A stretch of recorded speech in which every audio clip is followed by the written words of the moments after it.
Hey everybody, welcome to season 13, episode 8 of the recap of the Real Housewives of New Jersey. I'm your host, Russell Ray, along with my co-host with the most, randomly Ronnie Jr. What gives me the right to call myself randomly? Who do I think I am? Randomly? You know what's funny? I think my name Actually, is actually, actually we're gonna call you actually Ronnie Jr. technically Ronnie. No, the real word that I should use, because anyone who really knows me knows that I'm not that like easy breezy to be randomly.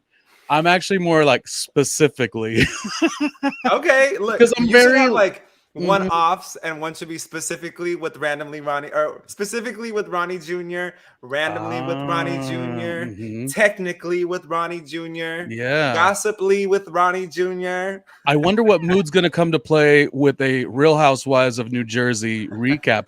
I am bringing a good heart today. I mean, I never thought we would see the day that I'm going to be okay with Jennifer Aiden, although she wasn't really in the show, which was a good thing. Um, I think it's because I've been listening. I was telling you off prior to the show here.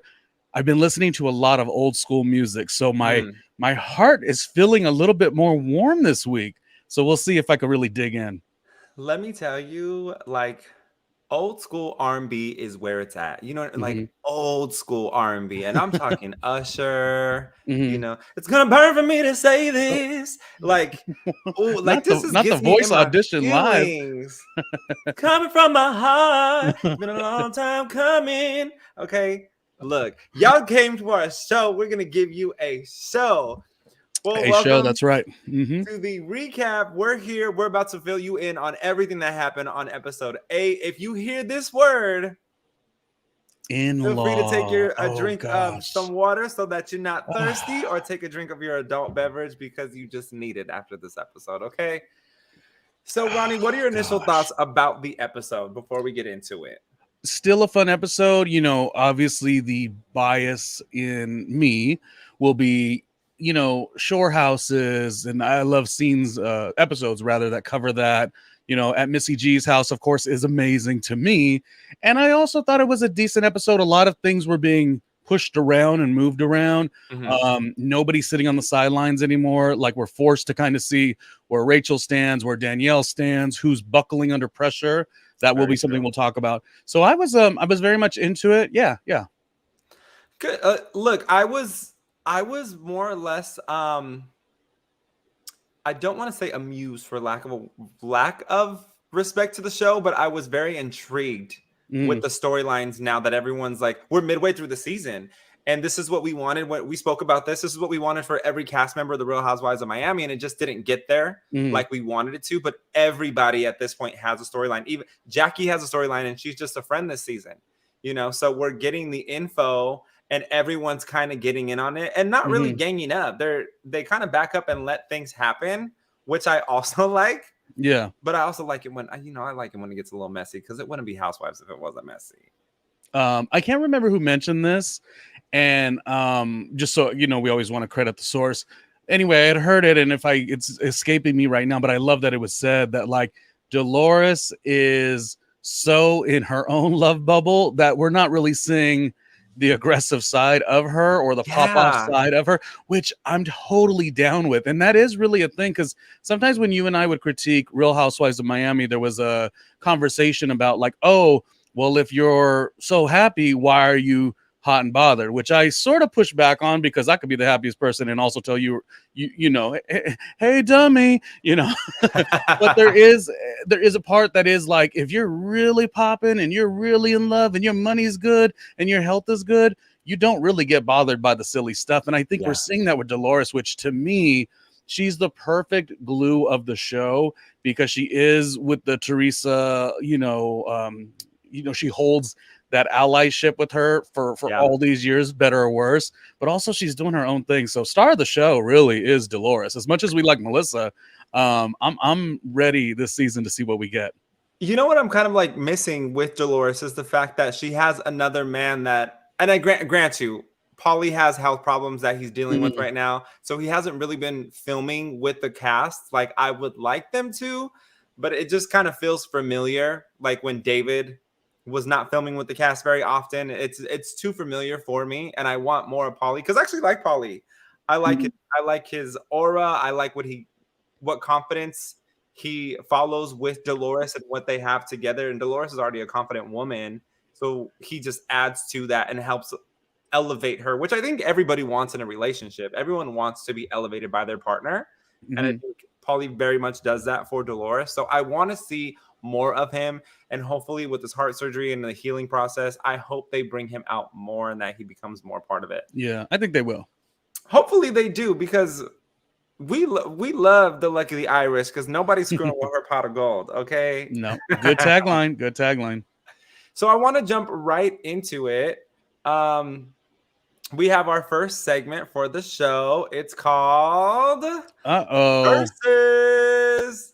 Okay, we know. Oh, and sound effects. Okay.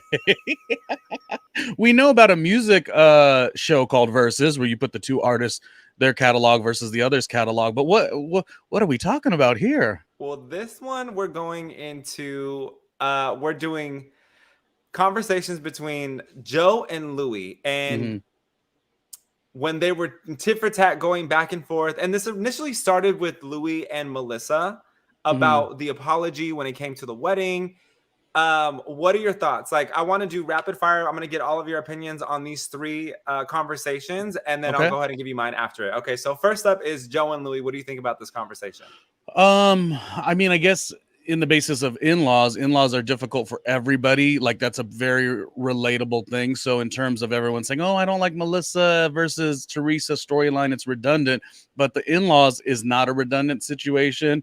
And where Louis is going to step in or try to step in, I guess could be looked at as a little bit admirable. But the one thing to worry about is kind of what I actually don't have, I don't have a high tolerance for, is when you are portraying one side of you, but the real part is a little bit more less than stellar, So, it's easy, especially on these TV shows, it's easy to present something, but when the pressure starts kicking in, it did seem like Louis buckled a couple times. And then I just love Joey, so I really don't have too much to be critical about. I'm worried decision-making processes, how and what's more to the story in terms of them trying to go into business together. It felt like we got all the information, but it didn't feel like we got all the information. So I had a hard time judging it. I hope Joe didn't make a stupid move and start going into business with somebody he barely knows just for the basis of the sister. And then, I mean, I guess you kind of have to, because the pizza shop would be called No. But didn't they already have a pizza shop together? Wasn't it like, I feel like we're going through. It was a restaurant. Okay, I don't think it was a pizza shop. I think it was a restaurant. Pizza shop is like, like out here would be like Shakey's Pizza, or it would be, the original Domino's where you used to be able to sit down, something like that. But we'll touch back based on that. What about Teresa and Melissa, the argument between them? Teresa pretty much walks away after the conversation between her and Melissa says, there I go, I proved again that she was wrong, and now she can't handle it, so she walked away. What are your thoughts on this? That's the truth. That was exactly what she did. Teresa will explain everything that bugs her in a very victim way, like, you did this to me, this was against me, that was against me. And then the moment somebody else says, okay, well, this was my perspective, so you can understand where I was coming from, she just is over it. She's either over it or she goes to anger. She's in a complicated situation now because she's supposed to be in her love bubble. She's supposed to be in therapy. So I feel like Teresa's really having a hard time navigating this, because discourse, which is so healthy, is very hard for Teresa. So ding, ding, ding, Melissa's side. Yeah. Okay, so Melissa's side, and then Teresa versus Jackie. Teresa said that Melissa has daddy issues, and Jackie defended Melissa because Jackie defended Melissa because Melissa's dad passed when she was 16, and Teresa got upset. What are your thoughts on this whole interaction? It was quick, but it was still very important part of the show. Well, first of all, Jackie barely, come on, chill. Like, Teresa, she barely said anything, at least from the edit we saw. We could only go off the edit that we saw. Yeah. But I think it's that same thing that I'm talking about. Teresa, you're trying to present this thing, love bubble, therapy, changed, evolved, namaste, even the failed podcast, the Namaste podcast. It's none of it is valuable if you drop the ball and buckle under that pressure. Now, this show is very pressure ridden, so I don't want to knock it. Like, would I be the best person and in my best, attached to my morals and values on a show like this? No. I do think the show is very difficult. So let me just put that out there. But if Jackie's simply stepping up and saying, you don't want to say that about the man, has passed, some years ago. Like, come on, like, relax. You can hate her all you want, but come on. That's all. Yeah. Jackie didn't get in her face. Jackie didn't yell, but the reaction was like Teresa just came from all in her body. She just like, the Incredible Hulk, I didn't like it. I didn't like it either. So I'm glad that you agree with that. And that was the end of Versus. So you made it through your first round. It was not easy. You made it through your first round. If y'all want to chime in, please let us know what you think about this. And all the topics that we mentioned. Yeah. Okay, so here's my thoughts on all this as soon as I can figure out how to get this banner down. Okay, we're in a little bit of a technical difficulty right now. So we're going to start with Joe versus Louis. Okay, I feel like Louis actually has good intentions. I do. I feel like he has good intentions when it comes to the whole relationship between Teresa and Joe, because you're in a rock and a hard place when you're trying to navigate your space between brother, sister, in-laws, anything like that. You're the new one. So there's so much rapport there that you just have to kind of be the referee and call what's right and what's out of bounds. And I really do appreciate Louis for putting Teresa in her place and asking her to walk away, even when it came to the conversation with Melissa. And then he asked Joe to sit down. So I appreciate that. I appreciate the fact that he apologized. Do I think that he had more to do with Melissa's family not being invited? Absolutely. But I will say I have to give this conversation to Louis because he really tried without letting the emotions get the best of him between him and Joe. So I'm definitely on Louis' side just for this conversation. You know me, I try to be fair across the board and I try to give credit where credit is due. And I think credit was due in this situation between Joe and Louis. Now, when it came to Melissa, oh, sorry, go ahead. You did good because it for me has been very difficult to be fair, and I don't want to come from a basis of being biased. It's just I'm having the hardest time seeing that other side. I really am.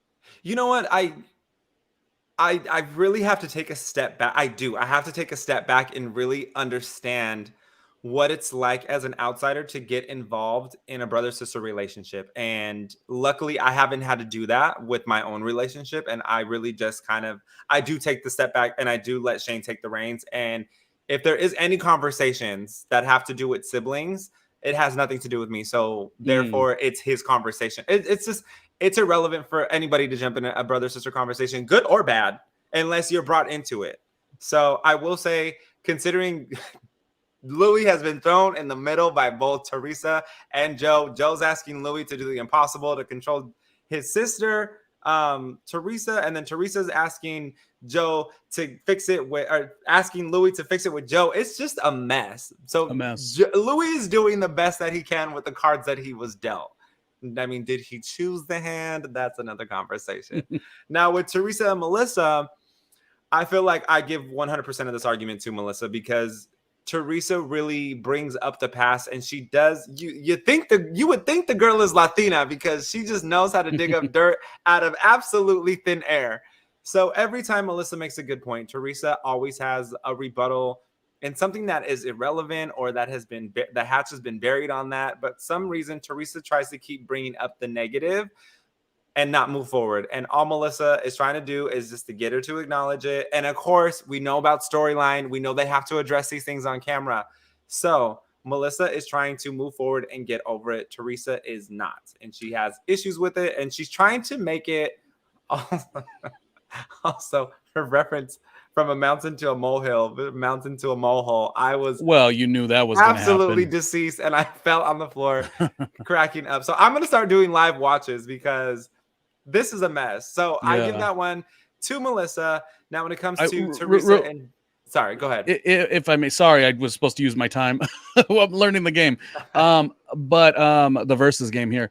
I was just gonna say, I thought really really rough things that Teresa said, and I know the whole basis is like everyone's hitting below the belt, but I really had a hard time with the way Teresa came in that confessional. Yes, you're going to call her somebody who has daddy issues, but the way she was insinuating this is why she clings to my brother, her own dad cheated on her mother and he passed away because of this. It just was really, I would, as I always say, because we try to be a fair show, like you said, I would venture in a nice way, at least for somebody who's on that other side, like that team Teresa, to like explain how that didn't seem too below the belt. Because to me, I didn't enjoy it. Like there are certain things that come for the jugular, but like that was nasty. That you have to admit, I thought that was real nasty. And not only that it was nasty, it painted a picture to say, oh, Teresa really hates this girl. Like Teresa, like we got to get to why at some point in life. I don't know. Yeah. But she really hates this girl. Like that was nasty. Like you don't say that about somebody's deceased father in that way. Yes. So okay, bring it up. She has daddy issues. He's been gone. Boom. But oh yeah, he used to cheat on the mother. Or the below the belt. And I feel like Teresa dug herself in a grave for that. And if Joe and we already know that Joe and Melissa did not go to the wedding. That in itself, I would have eliminated myself. I would have took myself out. Even if I was in the wedding, knowing how petty that I am, I probably would have committed to still showing up to the wedding and then last minute not showed up and left her hanging at the altar just for disrespecting me and my family. Because that was a level with her wedding. That was a level. So Corey Polk just joined us. Hey, he's Corey viewing. Polk. So I do want to we also have another viewer that's watching. We just finished a game called Versus. So we have 10,000 viewers. We want to know whose side you're choosing when it came to season 13, episode 8, in the argument with Joe versus Louie in the conversation in the backyard, and Teresa and Melissa in their conversation, and Teresa making the comment about daddy issues and Jackie defending Melissa. Please chime in. Let us know what you think. Let us know whose sides you're on, because this is very important. And and with that being said, if you hear this word, once again, as a reminder, drink please vodka. Take a drink of your adult beverage if you are over the age of 21, or have some water so that you're not so thirsty like Teresa. Yeah.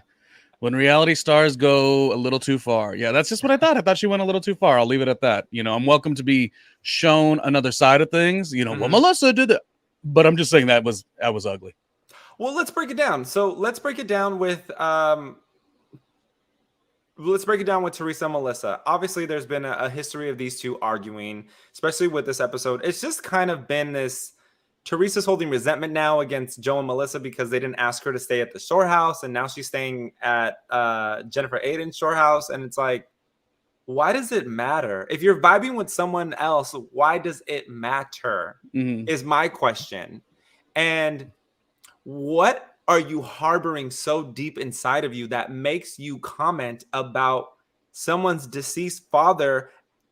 Like, haven't you heard about respect for the dead? Why are you going to mention, if he even did cheat, that he cheated on the mother? That is nobody's business. That is serious accusation about someone who can't even defend themselves because they're just in the grave. Like, they're gone. They're in the grave. So I don't know exactly where Teresa's mind is, but I will say I've dealt with people who hit below the belt like this, and it's because they have nothing to stand on and no grounds to stand on. Therefore, they will do and say anything in order to make you feel like a terrible person. And I don't blame Melissa for cheering up with the conversations at the house about the issues that Joe and Teresa are having. But at the same time, like, do I think there might have been some additional waterworks? Probably, because it can be overwhelming when you have a camera in the face and you're filming. These emotions tend to amplify. And I know this from experience and finding out some tragic news while we were filming a show, like, which was true, because I remember you told me. So like when the cameras are in your face, like not only are you authentic, but it amplifies everything that's going on because you have all these people that are watching you and that are like guiding you and producing you. But at the same time, you have to stay in character. So do I think her tears were a little more than they should have been?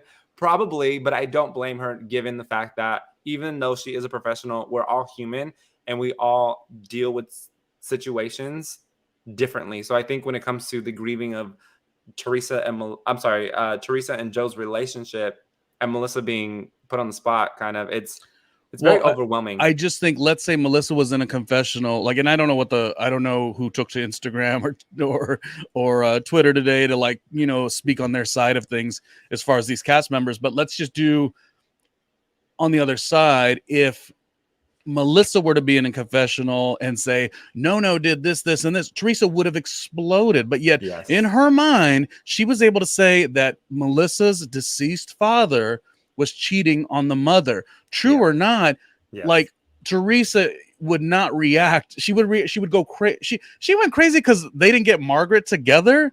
And yet you think she wouldn't have went crazy if Melissa would have done the exact tit for tat situation. Yes. And that's what I'm saying. I'm like, help me, tree huggers. Help me help you. Tree huggers is what they call the fan base of Teresa. Help me understand, like, what is the redeeming quality, because I'm missing it. And I'm going to go off my original thought is that Teresa said, I have for one, I'm the biggest star on the show, not according to, in my book, Melissa's the star, but in terms of, you know, longevity, she started the show, the table nudge. I never call it a table flip because all she did was nudge it. She didn't flip it. She was shaking the table. That's all she did. She didn't flip a table. No, she didn't. But I think she knew she already was, you know, held weight, like we talk about. But then beyond that, she knew she had this big end of season, I'm marrying Louis storyline. And I think what she's doing is she's making everyone kiss the ring. And it's just, that's the play that we see. And it's just, it's a little tacky.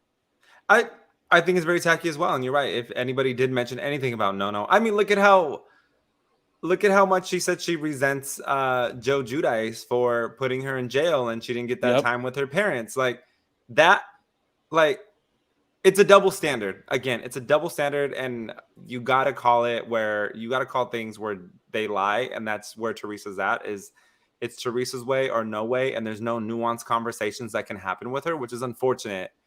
But she just goes for unnecessary things. Speaking of which, let's go to the comments. Corey Polk joined us, which I mentioned, and he said, I did not know we were drinking. I'm enjoying this even more now. Corey Polk, this is never water, my man. Never. Never. This is never water. We just don't have the sponsorship yet, so we don't want to tell what we're drinking until the right sponsor comes along. Right. And then we'll go with that. Until there's a randomly vodka, we're not going to give anybody any. Look, I can get my words together. Intoxicated. Yeah, randomly intoxicated. Your premier vodka. Yeah, no, but it is fun, and we do drink along the way of the show, and we have a good time with it, and we love the fan interaction and all that stuff. What do we got next coming up, Russell? Coming up next, why am I drawing a blank? Oh, here we go. We're up to our next game. Who would you rather? Now, why? Ronnie Jr. You have 60 seconds. I'm going to ask you, who would you rather? And if this is in regards to being on a deserted island, and this is your perfect cast to film your own season of the Real Housewives of New Jersey randomly trip.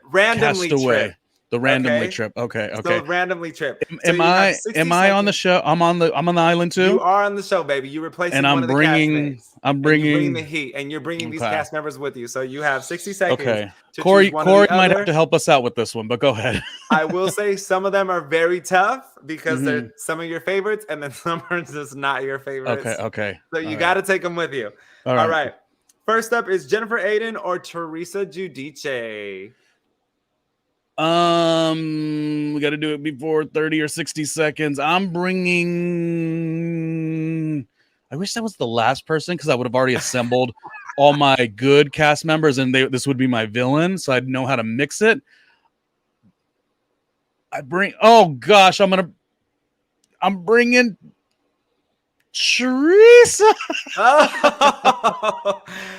Teresa. Next up on the chopping block, Danielle or Melissa? Oh, Melissa. Absolutely. Oh, the favorite is out. Wait. Oh, the new favorite. Oh, am I playing the game wrong? No. Oh, okay. You chose Teresa and Melissa so far, so that's the so I pushed Danielle. She's not coming on the cast. Danielle is not on the island. Oh, no, not out. Not against my baby Melissa. No, no, no. No, no, no. Now you have to choose between Joe Gorga or Nate. Joe Gorga. Joe Gorga? Why would you say Nate over Joe? You're not allowed to speak anymore. We cut my microphone. No, I told you some of these are going to be rough. Some of these are going to be rough. So, all right. So far you have Teresa, Melissa, and Joe Gorga. Now you have to choose between Evan and Frank. Evan, is my mic working again? Jeez. Your mic is working. Let's see. Okay, so you've got Evan, Jackie's Evan, and then you have Frank Catania. I think we're gonna go with some Frank. We're gonna get some Frank on the island. Yep. Frank Catania. Yeah, okay. yeah. Now you have to choose between Dolores or Margaret.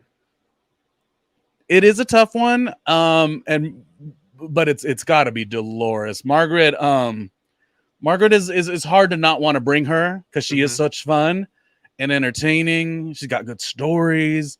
I love how she's like from the old school in a way.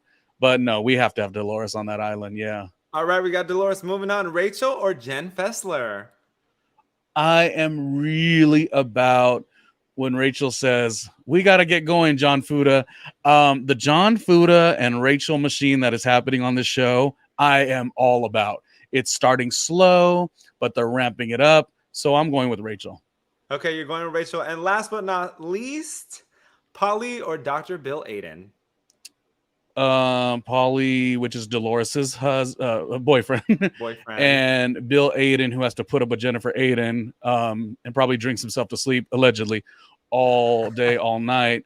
Bill would be fun because he does drink quite a bit, as I just allegedly said.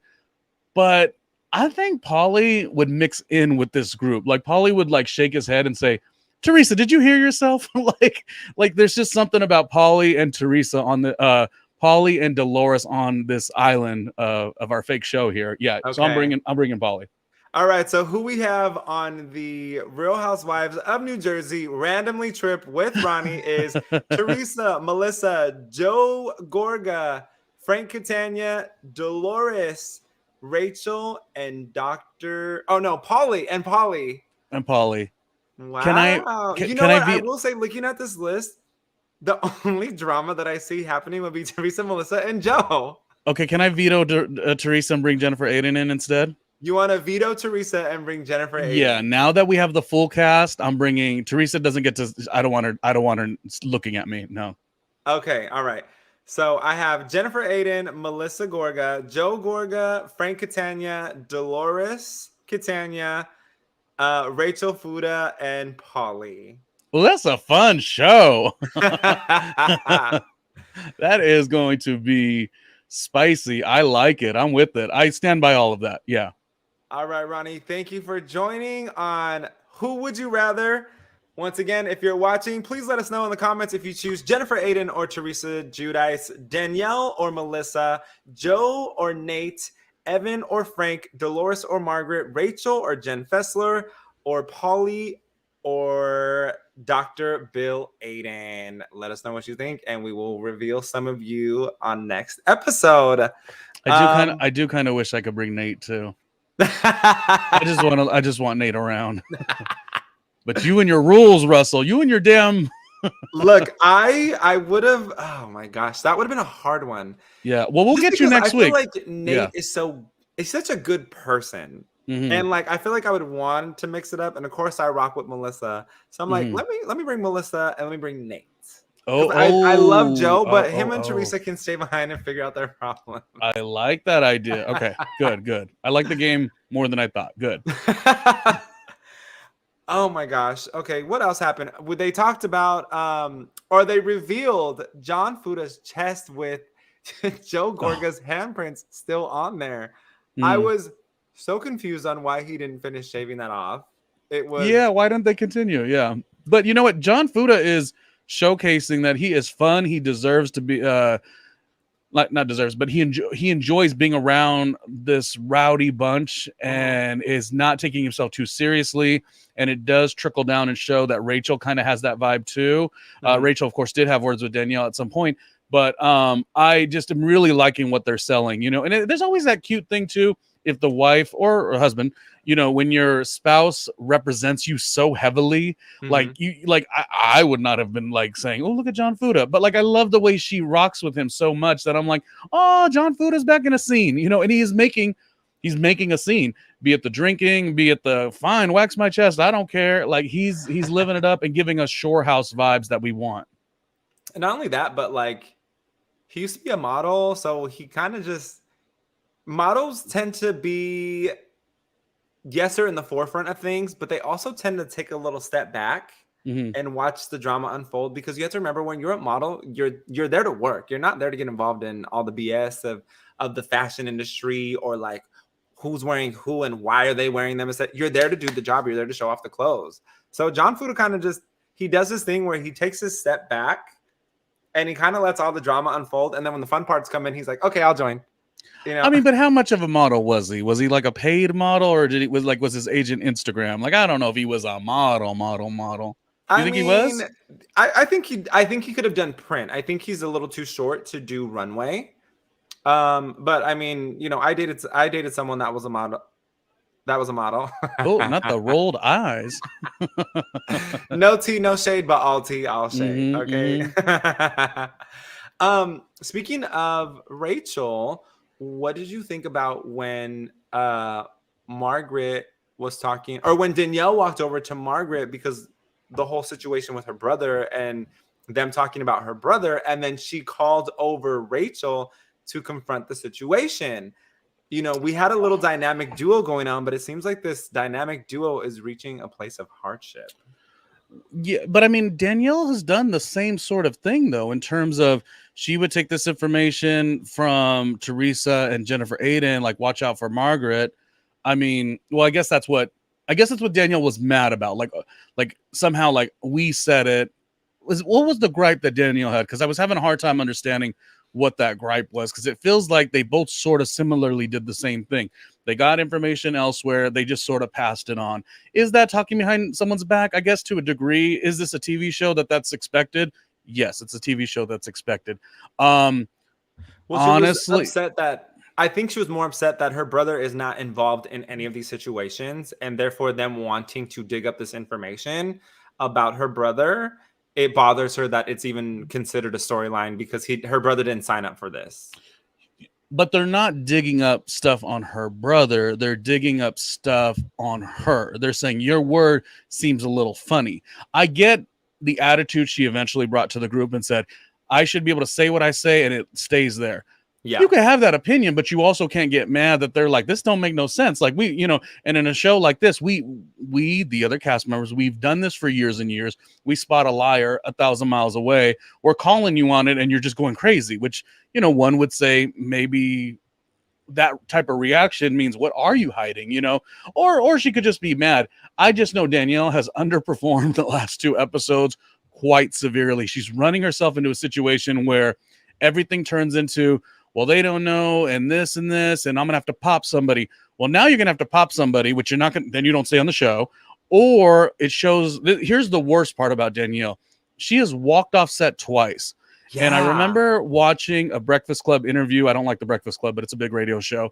And Desus and Mero were in there, and they had made a commentary to DJ Envy, and DJ Envy stormed off the show. And they said, which I'm not equating these two storylines at all, but they said, well, if the guy walks off the set, you know, off the radio show, and the show goes on, I guess he's not that important to be on the show to begin with, which was just a funny, shady dig. And they all got back together and friendly and everything like that. So one could say that, Danielle, if you keep storming off the show, you're kind of unnecessary.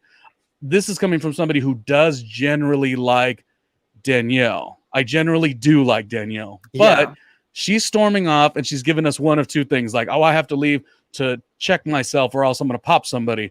Well, you're running yourself a real tough situation, because now anyone who's against you, Twitter could light you up because they know they could get under your skin so easily. Danielle, I think she's bringing a stronger game to the show. She actually is bringing in a little bit of a weaker game these last 2 episodes. I didn't mind that she said, mind your business, kiss my ass. But I don't mind that either. That I liked, but I wish she would have stayed there. I don't like the, you know, I should be able to say this and you guys should let it go. she should have stood in that and started giggling and partying with the next person like she was unbothered. You know, we talk about unbothered a lot, but she didn't. She looked disheveled. Speaking of disheveled, and she ran, and I felt bad. But you know, Nate was with her, so you know that sex was good that afternoon. Oh, you know, I'm just saying, maybe. And the show went there. Every show we gotta go there, and it went there. Always think about Nate and that damn sex. What's wrong with me? Hollywood Leon actually just joined us viewing, and he said people really do be fighting about Instagram. It's so petty, so I believe it. Which oh, interesting point. So Leon, hi Leon. Leon is fantastic. Not just a podcaster. He has a show called Everything is Terrible, or Everyone's Terrible rather. Yes. But he's also an actor. Yes. You could catch him on the HBO series that Lena Dunham created, and he was side by side with Jennifer Gardner. The show escapes me at the moment, but Leon has a really good perspective. So wait, Leon, are you saying that Instagram alone could have you light it up and never want to talk to your family member? That's interesting to think about. Look, I'm going to speak for Leon. I'm going to speak for him and say that Instagram can fire up some emotions. I actually, believe it or not, I got a DM yesterday, and let me read you what this DM said. I was like, there's no way. Okay, so sometimes I unfollow people because, like, you know, when you just start following too many people, you want to keep track of your friends and what's going on, right? So I went through my following list, and I just like boom, boom, boom, boom, boom. Like, if I didn't recognize your profile picture, like boom, you were unfollowed. And so the message I got yesterday, where is it at? And I'm not going to say who the person is because they are absolutely going to hate me. It says, "Oh, so you're not following me anymore then?" ? And I was like, "I'm not?" ? "Check for yourself." I said, okay. But like, here's the thing. And here's what people are up in arms about.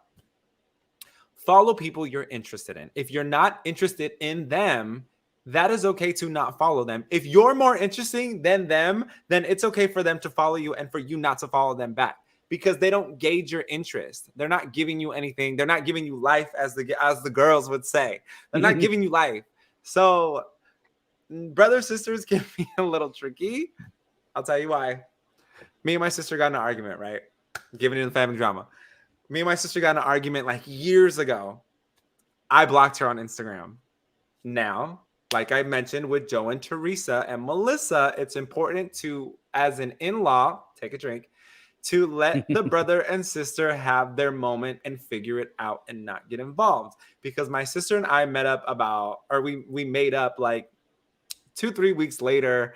And then there was a family group chat. And then I finally unblocked her. And then, of course, she puts in all caps, like, "I'm finally unblocked." And then she puts like all these obnoxious emojis, which then like enrages me.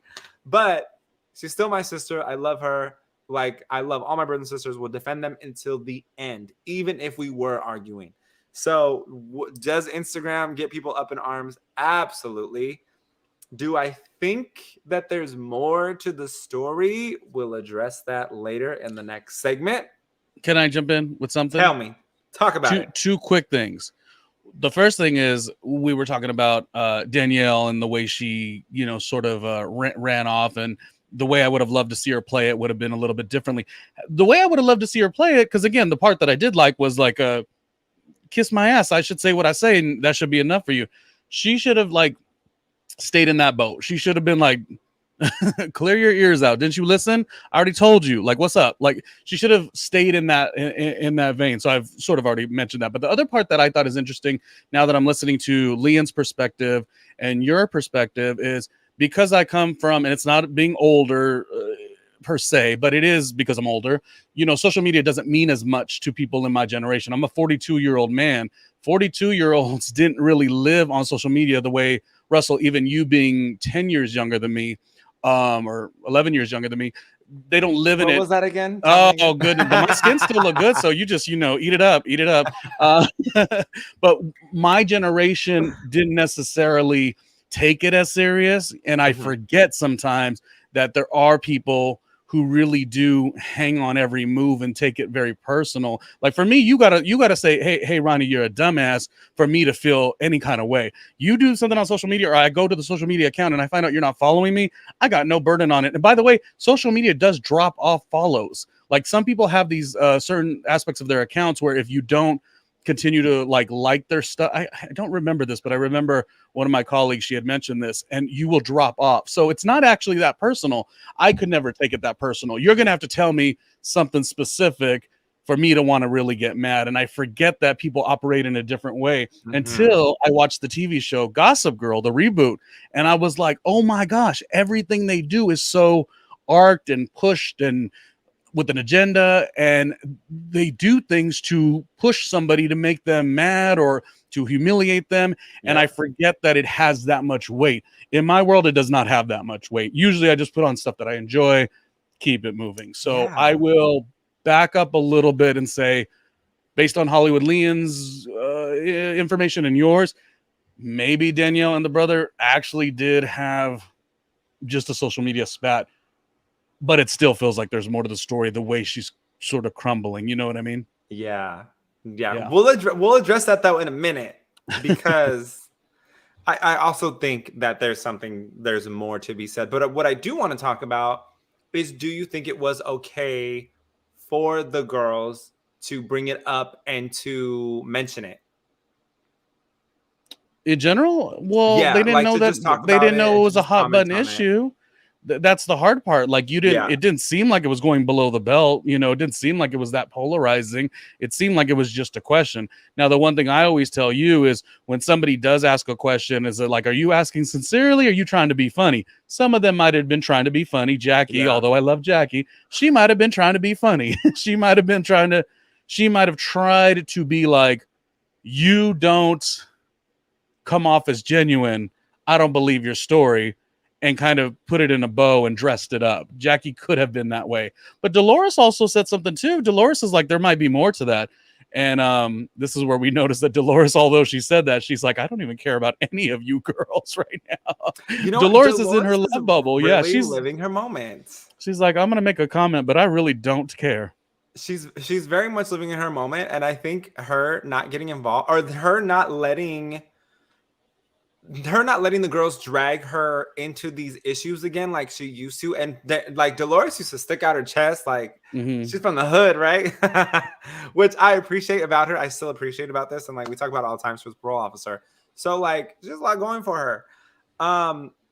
But then we transition over to Margaret being confronted. Like, what are your thoughts on Margaret? Like, I feel like everyone has this love-hate relationship with Margaret, and I have like Teresa and her were cool, and Margaret was able to calm down Teresa this episode, which hella confused me because Teresa does not play with Margaret like that. But then it's an issue that Margaret is interested in knowing what's going on with Jackie, and then Margaret made the comment in her confessional, like maybe she's right, maybe I will dig up some more information, and I was like, right. No, girl, don't do that.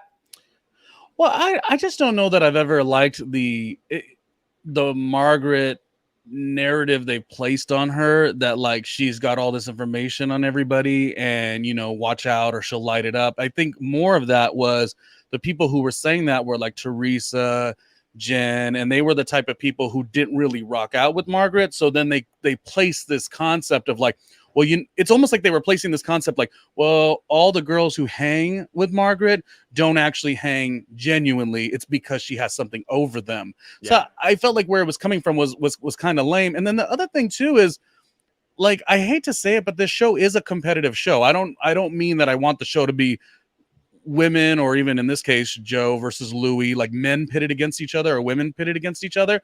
But also, it can't be a situation where because you lose, all of a sudden you become more like meek and say, well, Margaret's the one with all the information and she'll drop it at any moment. It's like, you guys are all competitive with each other. Like step it up. You know what I mean? Just because you lost, don't reshift that narrative to make you feel like you could ask for sympathy from the fan base. And I feel like that's sort of a thing. And this is coming off somebody who did not like Margaret in the early seasons. I didn't You didn't like Margaret in the I early didn't dislike. seasons? No, I didn't I've dislike always liked her. Margaret. I didn't dislike her, but I didn't enjoy her. She was not Okay. like funny to me the way that they were like showcasing her being funny. The what was it, the pigtails, like none of it really worked. But I will say credit where credit's due, and I think I told Hollywood Leon this once. I think I actually Instagrammed him, voice noted him when this actually happened. I was working a different podcast for a different network for VH1, and I was leaving the Tribeca office, and as I'm walking, Margaret was getting her town car, and it was right when she got the facelift. So to be able to see the facelift in New York City, like 2 feet away, I probably should have went up to her and said something, but at the time I wasn't really a Margaret fan, and Okay. I'm never gonna go up to you if I'm not really like loving you on the show. Again, I'd never disliked Margaret, but I had a hard time enjoying her. It took some time, but I'm here now, and I do think she adds a lot of value to the show. It's funny that you say that because I know you've historically said that you like a older housewife. Love. So Yes, the fact that Dorinda like you all weren't an day. instant stan, but I understand your perspective now that you're explaining it. But like the fact that you like it shook me for a moment when you You're didn't say that you right. were an entrance and Because Marge is like Margaret is like a caftan wearing type, and I love a woman in a caftan. Like yeah. I'm just, you were right. What is wrong? What is wrong with randomly today? I don't know. But I like Margaret, and here's why. She tends to let things roll off the back, but then she flips it back up and she's like, here it is. Let's address it again. You know what I mean? Yeah. So like she can very much like wipe something off and like let it be. And then when she goes for the jugular, she goes for the jugular. But she also talk about unbothered. I feel like Margaret is the least bothered. Like when Teresa said she never misses a meal, like a couple episodes ago, like Margaret kept eating her food. Like I don't. Right. And I appreciate somebody like that because they're living their truth. Can we evaluate this comment real quick? Hollywood Leon wrote, Marge looks amazing, but she loves to play the game. She likes to say, she likes to say sneaky shit. Do we feel that? Do I feel it? I think all of the housewives have mastered this technique of they say sneaky things to see how far they can get under your skin, or just see if you can recognize it. Right. I say things out loud sometimes just to see if people can recognize it, because I'm like, you deserve to hear this, but I'm not going to start these problems. But let's see if you catch it, so you start acting right, you know? Oh, okay. So there are times where I'll go and interact in a group where I know something is being said, or they're not acting right, or they're trying to portray one thing and really doing another. And I'm like, no, let's bring this out to the table and see if they recognize it. Because why not? Especially if it directly affects you. You have to be perceptive, and that's what I'm saying in this show. Like and I'm kind of talking across the board with all the franchises. It's seeming like now, because there's these polarizing stories that are kind of touching these really weird and dangerous and confusing spaces, such as Erica Jane's ex and Jen Shaw, like some real deal stuff, that suddenly when cast members now sort of lose, they cower and ask for sympathy and play the victim a little bit, because now we're like trying to arc it like, oh, suddenly this show's about all of these morals, when it's never been. It's always been tit for tat and who's going to come out on top. And like, don't get mad at me because Margaret comes out on top, and then suddenly you're so meek. Like, what is that? You know, but I understand how that could be played now, because 4 seasons ago, you didn't have that. But now we're in this interesting politically correct moment, and with these big things, like I said, the Erica Jane Tom situation and the Jen Shaw situation, you can now look at like the furthest level of foolery and illegal activity, and you can kind of arc the show to your favor to be like, you could get mollywopped in the season, but then you could play victim too. It's like I've never seen anything like that. Here's the thing. Bravo is at its like Mount Everest peak of drama right now, right? So Jen Shaw's in prison. Then we find out that her sentence gets dropped by a year. And this kind of all started when Teresa went to prison. Like that was like one of the biggest first scandals of Bravo. Yeah. That we can recall in like recent history. But it was just a big moment. And now it's kind of like a trending thing. Now you have Tom from Vanderpump Rules and his affair and Raquel, and everybody's involved in that. And then that is like the biggest story. I have some paparazzi friends who are chasing. And when I say chasing that story, they are chasing that story. And I'm like, how can you like stay? And they're like on to watch 24/7.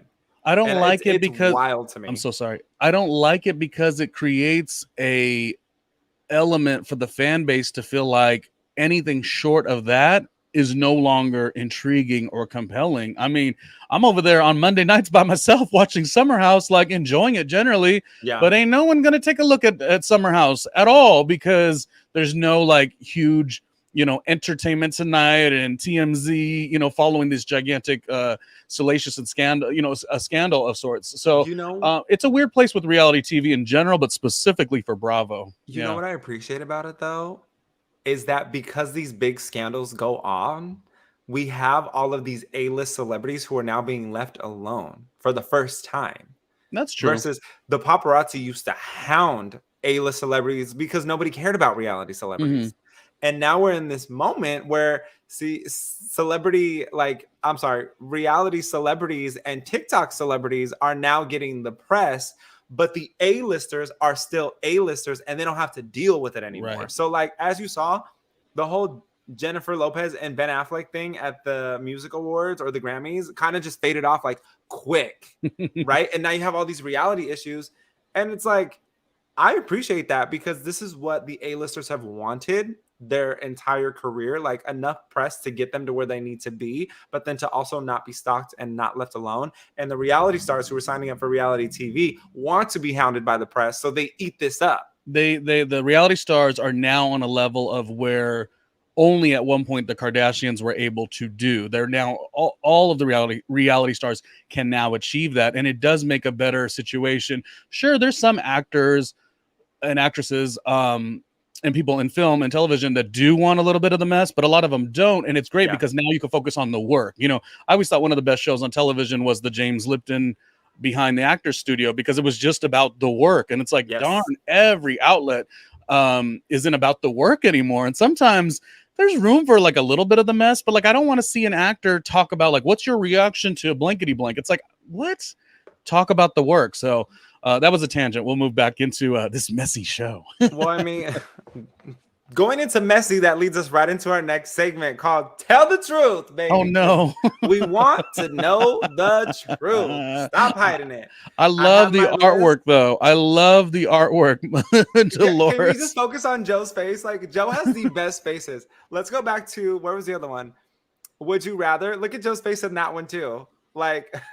Well, that's that Joey Gorga. I'm telling you. Oh, sorry, that's versus. But now we're at Tell the Truth. And we want to know, Ronnie Jr., what you think. And the clock is going to be counting down. We're going to get right into it. I want you to summarize it as fast as you can, getting all of your points across, because I want to hear if you think that these people are telling the truth or are they hiding it. Okay. I just drink my water, vodka. Is Danielle telling the truth about the drama with her brother when it comes to Instagram? Or is there more to the story that is being left out that is going to be dug up at the end of the season? I hope it's not dug up. I don't like a dig up too much, but I think Danielle is telling the aspect of a truth. I think it is stretched. I think there is more to the story. Okay. Is Margaret secretly holding back information that she has on cast members waiting for her moment to explode? No, kiss my ass. Margaret just knows stuff. Like, what you lost. Like, you step it up. Not saying go seek information, but Margaret just happens to be in the mix. She knows things. Like, she's a tough girl. She built her own career up by herself too. Just because Margaret has achieved and won at life, don't sit there and create a story arc that Margaret is secretly like running around and, you know, gathering all this information just to like light it up on fire. That is a narrative, and I don't necessarily believe in it. And last but not least, is Teresa or Joe lying about the pizza business and Louis losing $250,000? So is Teresa lying about Louis losing $250,000, or is Joe lying about his actual role in the pizza business and his contribution to it? Their feud makes me never want to eat pizza ever again. So that's number one. I think there are parts of Joey's story that definitely can be flushed out a little bit more. I think he's favorably saying things that make him look like an angel. But Joe, there is, and again, hardcore Joe and Melissa fan all day, every day. But there are aspects that I feel like, Joey, you have to take a smidge of responsibility, even in the aspect of doing business with family and all these moving parts. And even within that, the moving parts can't be so chaotic. You have to take control and ownership. I'm not saying that I think he fibbed or lied, but I think he has to recognize that, it's kind of like, if this was your idea and you put this action into play and it went away, you have to take a little bit of accountability for that. Now, is Teresa lying? I actually don't care. I don't care what the woman says ever. Wow. Thank you, Ronnie Jr., for playing. I don't know if we could do this next week. Listen, let me tell everybody, we will do recaps for almost 3 hours, me and Russell. We have a fun time. But these games are I'm a mess right now.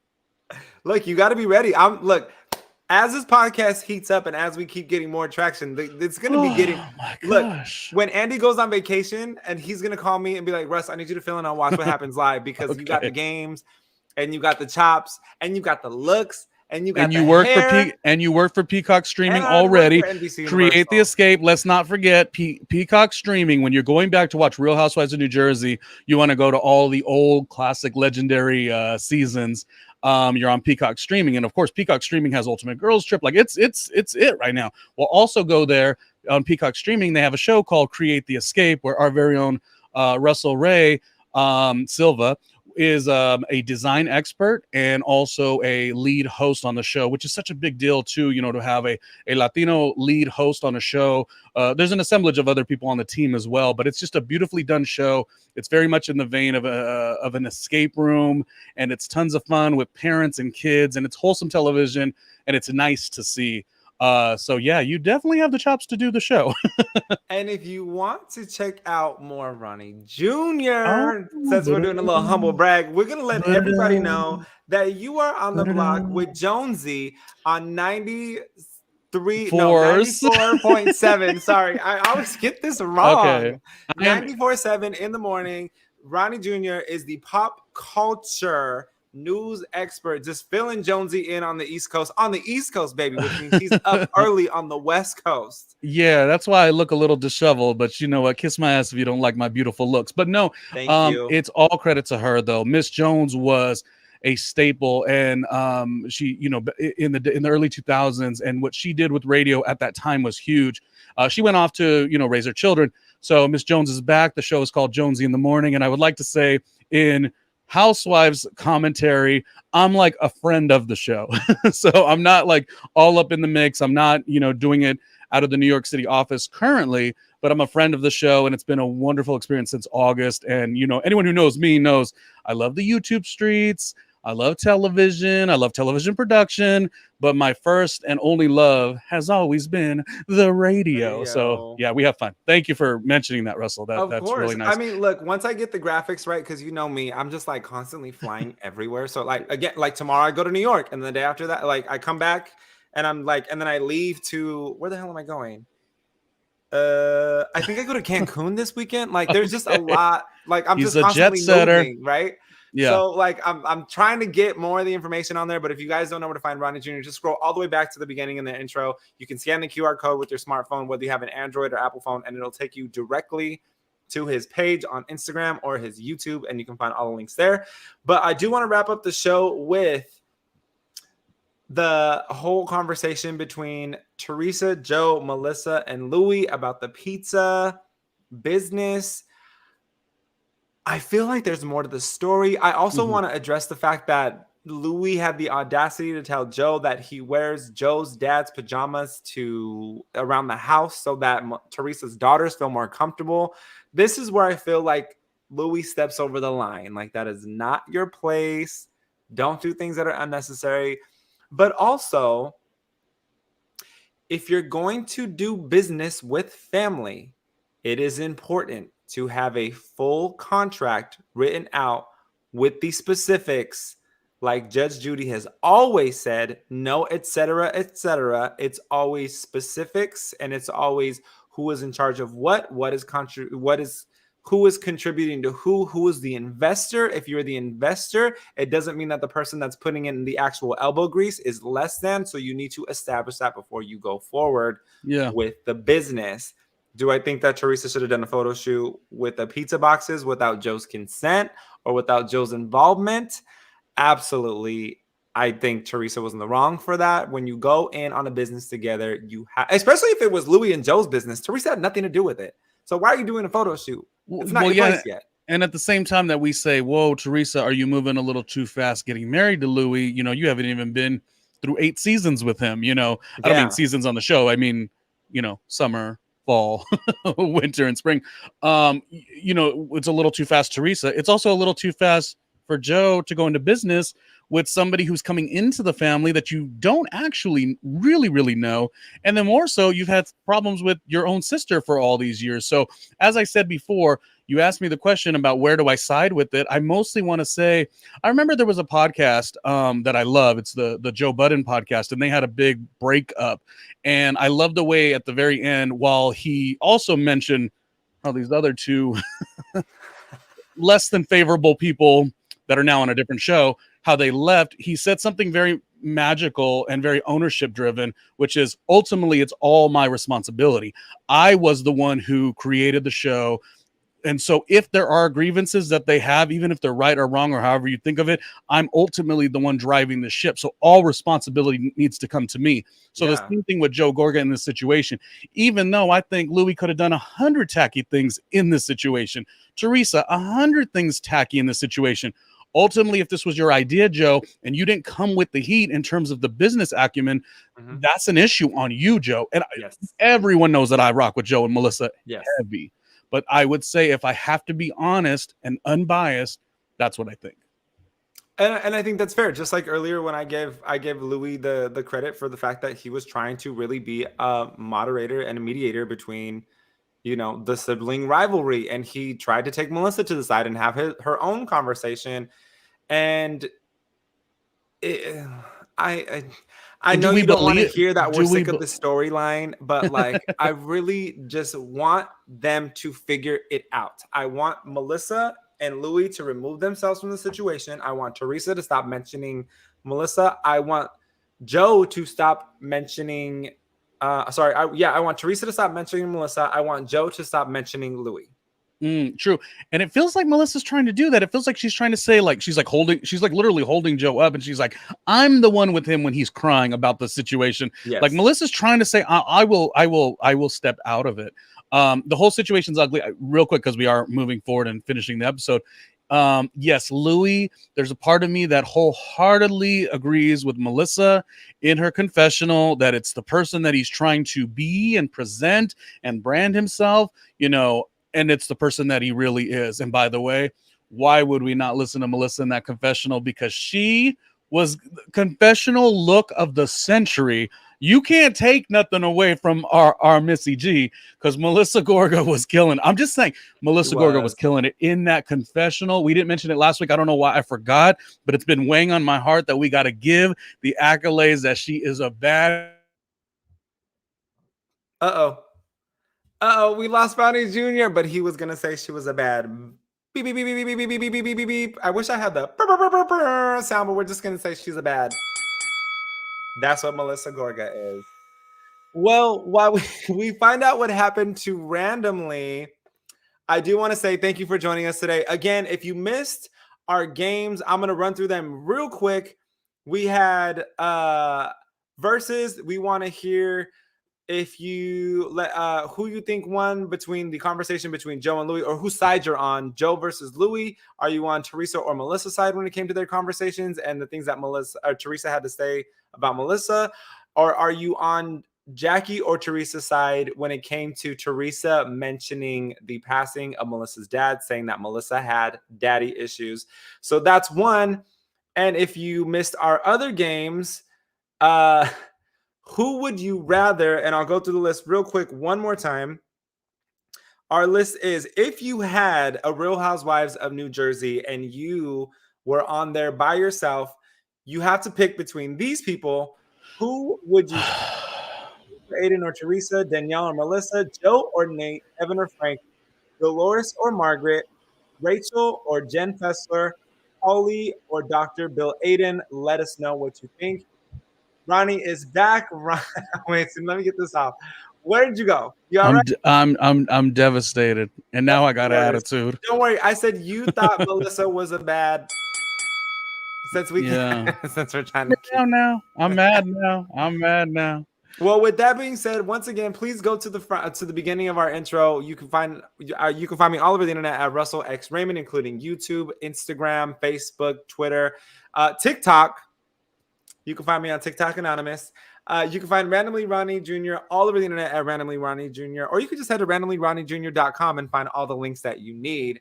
And we will be back next Wednesday to see you all around the same time, 2:30, 2 o'clock, 2:30. It just depends on how much we have in our thirst glass before.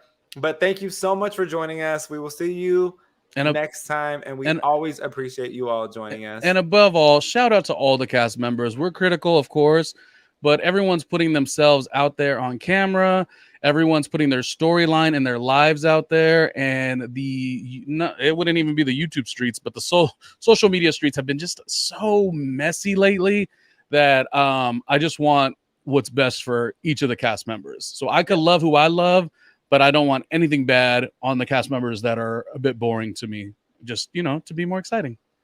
And with that said, Ronnie Jr., we will find out where this goes on episode 9 of The Real Housewives of New Jersey. See ya.